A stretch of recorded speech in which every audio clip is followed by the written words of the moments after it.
السلام عليكم، مساكم الله بالخير. اسناباتنا اليوم مختلفة، بعرفكم على فئة وعلى مكان ربما تستغربون منه كثيرا. الزيارة يا أحبة لمستشفى النقاهة في الدمام. أبغى نتعرف بس على كيف نعمة الله عز وجل علينا.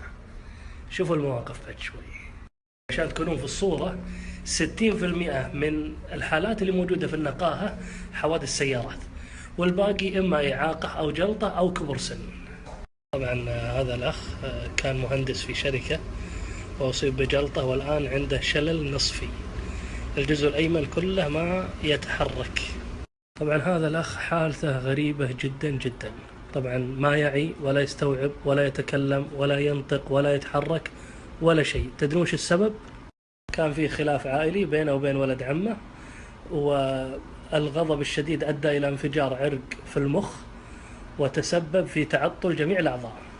من المؤسف أنهم ما يدرون عنه أي شيء، يعني لو تألم أو شيء ما يدرون الأطباء. يقولون إذا قام يرافس نعرف أن عنده احتباس في البول أو أنه يريد شيء. الله المستعان.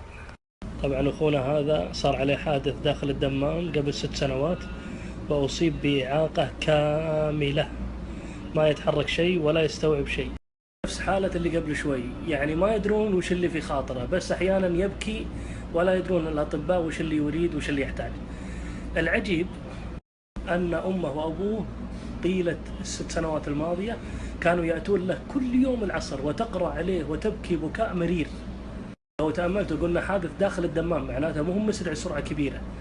اللي يستهينون في الجوال في السناب في التصوير انتبهوا تكفون. وكتبه ورسله لا نفرق بين أحد من رسله وقالوا سمعنا وأطعنا غفرانك ربنا وإليك المصير.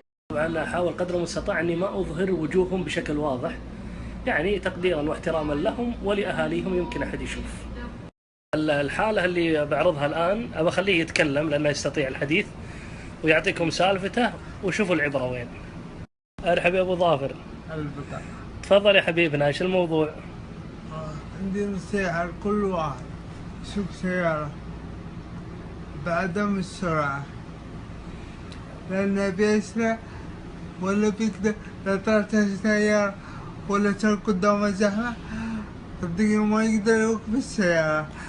أنت يا أبو ظافر كنت مسرع وطلع عليك واحد صح؟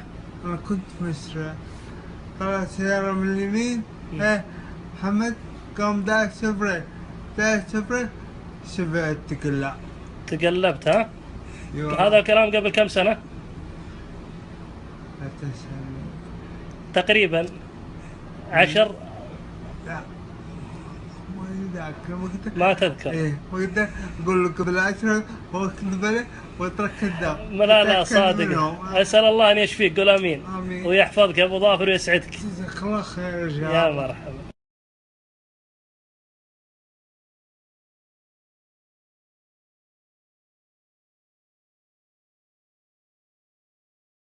هذا الشاب السوداني صدمه واحد في حي من أحياء الدمام وللأسف هرب، وأصيب الآن بفقد للحركة وفقد للنطق وفقد لكل شيء، وأبوه ما يستطيع أن يسوق سيارة ومع ذلك يجي في كل يوم ويزوره.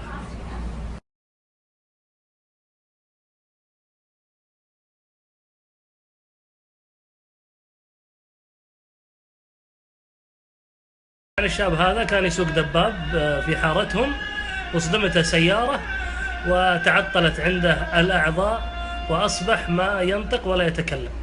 العجيب بعد 14 سنة صار يفهم غير اللغة العربية، الإنجليزية والفلبينية والهندية بسبب مكوثة في المستشفى. انتبهوا لعيالكم عند الباب وفي الحارة وفي بعض الأماكن العامة.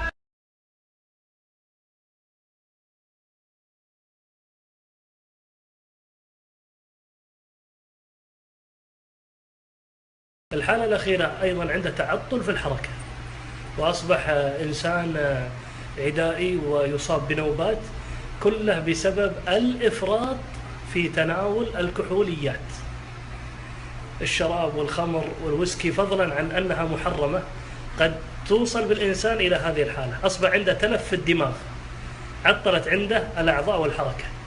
نسأل الله أن يحفظ شباب المسلمين وأن يشفي مرضاهم. فيكم بس تتأملون شغلة يا أحبة، شفتوا هذول اللي مريناهم كلهم ما يستطيع الواحد منهم يأكل بنفسه ولا يذهب دورة المياه بنفسه، بل هم يأكلونه وهم يودونه، فضلا عن أنهم جالسين في أسرتهم ما يقدرون يطلعون ولا يتحركون. والله لو جلست أنت بس في غرفتك ما تتحرك لمدة أسبوع كيف بتصير نفسيتك؟ وإن تعدوا نعمة الله لا تحصوها. وقال عز وجل: وقليل من عبادي الشكور، لنكن نحن من هؤلاء القلة.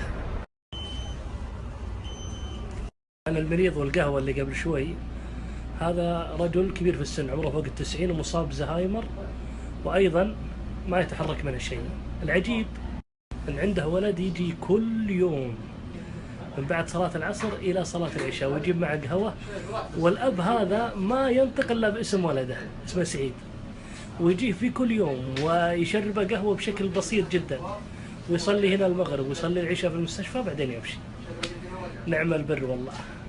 الأشياء الجميلة أن فيه شراكة بين المستشفى النقاهة وبين المرور، بحيث إذا ضبط واحد في مخالفة مثلا جوال أو سرعة أو تفحيط، بدال ما يوقفونه هناك توقيف مطول، يجي المستشفى مثلا بيوقف يومين، يجي المستشفى يومين ويشوف المرضى ويتعرف عليهم ويأكلهم ويشوف بعينه خطورة الحوادث.